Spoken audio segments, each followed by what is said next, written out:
Hello' বন্ধু বান্ধৱীসকল, অসমীয়া পাকঘৰলৈ স্বাগতম জনাইছোঁ। আজি মই বিলাহীৰ চাটনিটো বনাব লৈছোঁ আৰু আপোনালোকে চাই ল'ব কেনেকৈ বনাওঁ মই। এয়াই মই বিলাহী, নহৰু, পিঁয়াজ আৰু কেঁচা জলকীয়া, শুকান জলকীয়া ভালদৰে পুৰি লৈছোঁ।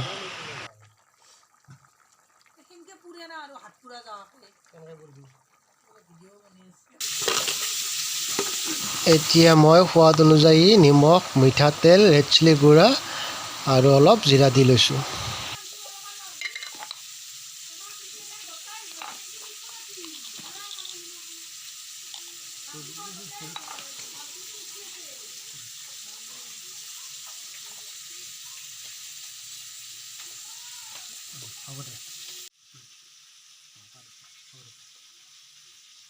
আৰু এতিয়া ভালদৰে পিটিকি থাকিব।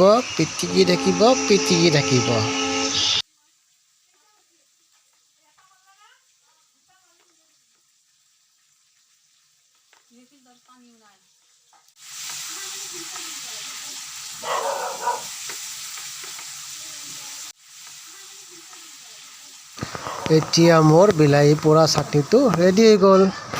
বাই। আৰু আপোনালোকে এবাৰ এনেকৈ বনাই খাবচোন।